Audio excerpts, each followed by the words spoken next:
Welcome back to my channel, guys. This is just Chris. Welcome to my channel if you're new for the first time. If you are returning, thank you for your support. I'm just in the park doing my little video, and today we're going to be talking about the truth about solo traveling. Now, I can tell you everything you need to know about traveling by yourself because I've been doing it for a very long time. And some of the things that you hear and things like that, you know, there may be some truth to it, but it's not always the case. So I just want to talk a little bit about some of the things that you may have heard, some of the things you may not have heard about traveling solo.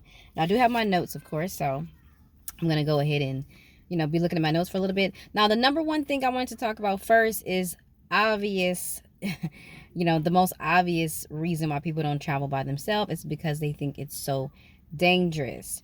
Now, one thing that somebody pointed out to me, being from the United States, the foreigners, they tell me that I'm in one of the most dangerous countries there are, because people get shot up in schools and churches the most here when they do massive shootings here, and those are supposed to be the safest places, and yet they're the most unsafe place. So when they brought that to my attention, I was like, you know what? You're right. In other places, that it may be like a drug related shooting or something like that, or like, a war or something like that, like what's going on in Israel or something like that. But typically it's a reason why something happens in other countries when it's happened like massively.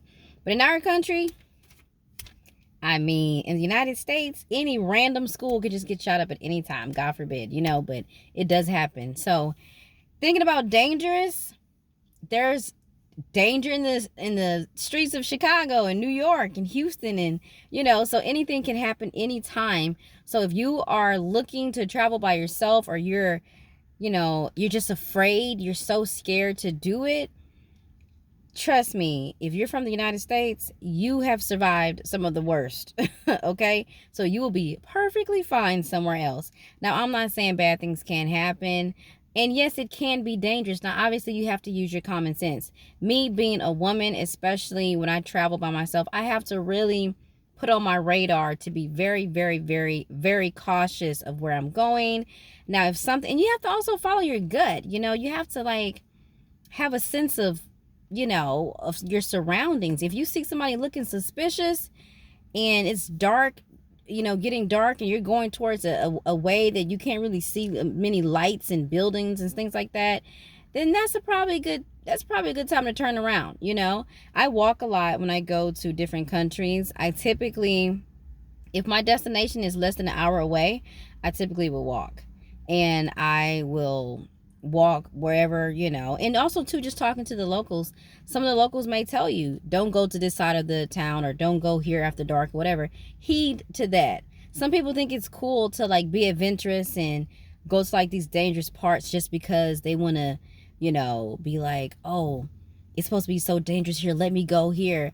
Now, obviously, that's when you're going to be asking for trouble. But if you just use your common sense, if you just, stick to your little itinerary, your little plan, whatever you're doing, don't be doing anything crazy. You don't want to be out at 2 o'clock in the morning walking on the streets, unless you've been living there for a long time and you've been doing that for a long time. It can still be dangerous, but you'll be more familiar with it. For example, when I lived in Puerto Rico, those streets were pretty dangerous, and we would be walking at all hours of the night, but we kind of knew that area for the most part.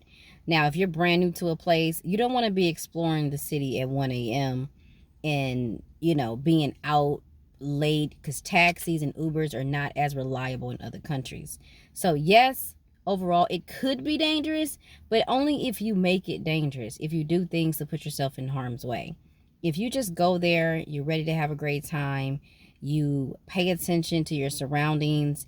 If people look suspicious, more than likely they are. Follow your first mind. If you're finding a taxi and one taxi looks like he's he's not a real taxi driver or something like that, don't get in the car. You don't want to let that be your first and last vacation. So just being cautious and using your common sense, you will definitely be fine. Trust me, I've been to 46 countries and I'm still alive, thank God. So you can survive. Okay. The next thing is, so about solo traveling, is it expensive? Well, traveling in general could be expensive depending on what you want to do. If you're a more luxurious type of person, then obviously it will be expensive for you. You're going to be getting the top hotels, the top everything, private cars and all of that. Of course, they will be expensive. But if you're just talking about a regular traveler, like I am a backpacker, so I backpack everywhere. And for those of you who don't know what that is, it's basically literally what it says. It's just a person carrying a very large backpack, and you're just hopping from country to country, city to city, on bus, train, public transportation. Like, you're just really getting the heart of the country. Like, you're not doing private fancy cars and tours and all that type of stuff. You're living amongst the real people, eating what they eat, sleeping where they sleep, and you're getting the real feel of the country. And that's personally how I like to travel. So being a backpacker, you know, I'm not going the most expensive route ever. Definitely not. And me personally, I care about a more authentic feel of the country. Like, I don't want the fancy Americanized version of the country. I want the real heart of the country, you know? So that's just me personally. So for me, is it expensive? It can be expensive, obviously, because you are going to be in charge of paying everything for yourself. You're not going to have anybody to split the bill with. So if you're going to an Airbnb, if you're going to a hotel, if you're going to this excursion or that excursion or whatever, and there's some things you may not be able to do because you're by yourself. But so that's the only, you know, but that just comes with the territory. You may have to pay double, or you may have to pay a single supplement, you know, because you don't have anybody else with you. Now, with that, that is also not always going to happen because, like I said, as a backpacker who travels for long periods of time, weeks at a time, months at a time, you are, I can say 99% of the time, going to find somebody. Like I said, I have been to 46 countries, and I can only think of one place I went, and that was recently. And that was when I went on my cruise, where I just completely didn't meet not one person. But in a cruise environment, it's a little bit different anyways, because it's more like people pay for a certain place and that's them. But when you're talking about just traveling abroad and going from country to country, you are always going to find somebody. Like, I still have contacts of people I met all over the world, and they invite me all the time to their house. And so I know contacts in South America, North America, Asia, the Caribbean. Like, I know people all over who we've kept in contact over the years.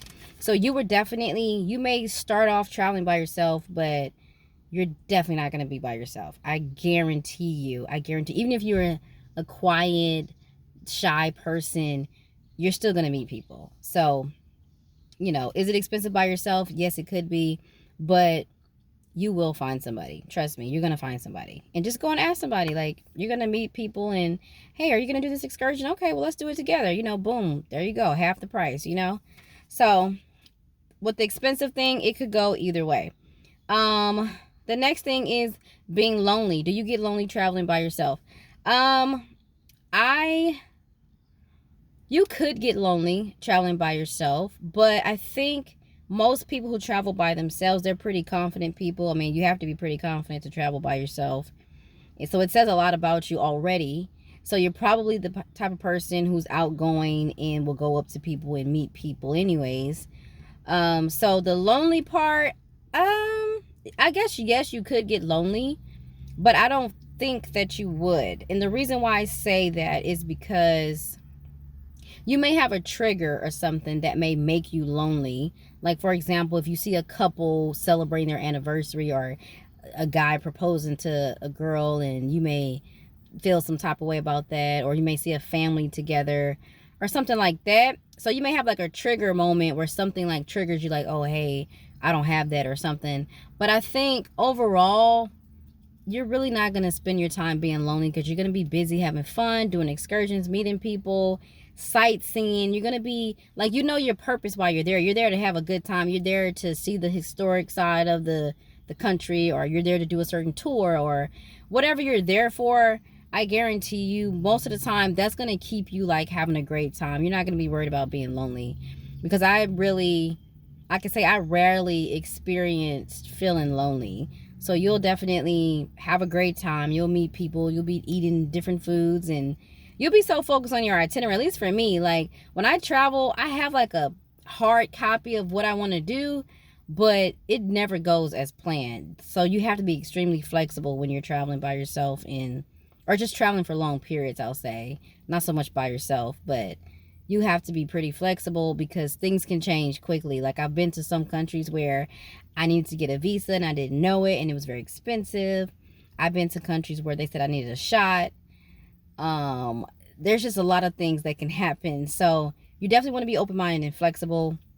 So being lonely, you probably won't have a whole lot of time to be lonely anyways, because you're going to be so focused on your itinerary. So yeah, you probably won't be lonely much. But I mean, you're a human being, so it could happen, but not, it's not too bad. The last thing is about solo traveling. Now, me personally, I feel like a lot of reasons people can't travel because A, they're looking for somebody to travel with, and because they can't find somebody, they just won't go, because that's how I used to live. Now, luckily that changed pretty early in my life, but I always wanted to like go to Vegas. I remember this. I wanted to plan a trip to Vegas with my high school friends, and every year they would say no, no, no, no. Now, granted, we were underage for drinking and stuff like that, but I still went to go to Vegas. And they would always, and they had money and everything like that, but it was always an excuse of why they couldn't go. So that next year, I told myself, with or without them, I'm going to travel regardless. So, and that's what I did. So I got out of that really quickly. So if you're looking for somebody to travel with and your reason for not going is because your spouse or your kids or your cousins or whoever, friends, whatever, don't want to go with you, so you just decide not to go, I really want to encourage you. You need to do it. Go and do it. You're going to have the time of your life. You're not going to be lonely. You're not going to be bored. You're going to have a great time. I had a cousin ask me once, like, what do you do when you travel? Why do you, what's the big deal about traveling? It's like, if you are a boring person and you don't know how to converse with new people and try new things, then yeah, it's probably better for you to stay at home and do nothing for the rest of your life. But I encourage people because it's such a big world out there. There's so many beautiful things to see. There's so many great foods to taste. There's so many experiences that you're going to miss out on. Like, why would you want to miss out on them? I'm very big on living your best life and exploring life. Go and try new things. And some people, it's really hard for me to understand, but some people, that's just not something that they want to do. They are perfectly fine being in their house all day long or just going to work and coming home into the day they die. Like, of course, I can't understand that life, but there are some people out there that are like that. And these are the type of people who, they may not be as encouraging, for solo traveling and things like that. But if you don't have anybody to travel with, get on the plane and go by yourself. Get on that cruise or whatever the situation may be. Go and do it by yourself, because you can discover yourself. If you don't know how to be alone with yourself, that's a problem anyways. Because I know a lot of people like that. They are nothing without their spouse. It's like they have zero identity without their spouse. It's like, who are you? Who are you? You're like, do you even know who you are? They don't. The first thing they say is, oh, I'm a mom and I'm this. And it's like, okay, besides that, who are you? They have no idea. They wouldn't know how to answer that. So a lot of people are actually afraid of facing themselves, and they're afraid of being one with themselves. But I'm not, and a lot of people who think like me, we're not. We'll get on a plane, we'll go. I really would encourage everybody to, at least one time in your life, travel by yourself. And I would even recommend traveling out of the country by yourself. Just the whole process of having your passport and getting through immigrations and figuring out what you're going to do in your hotel and your tour and all of that. You're just going to have such a great time. I mean, I've been there. I've done that. I've never been afraid. But for people who are afraid, like, just go through it. Just do it. Like, I really, really want to encourage you to do it. So today, that is basically all the tips, and not really tips, but kind of like the inside of traveling by yourself, and kind of like breaking some of the myths that people may think. Some people may think like, oh, you're going to be bored, you're going to be lonely, what are you going to do? It's going to be so dangerous. And all of these things, like, they could possibly happen, but it's just such a small percentage of chance. Like, you're gonna have such an amazing time. I guarantee you, it's gonna be the greatest thing ever. I mean, you see how obsessed I am with it. So I really want to encourage you, if you are waiting on somebody and they keep turning you down, just do it by yourself and you're gonna be just fine. Okay, so into the next video, I hope that you got something out of that, and I will see you later.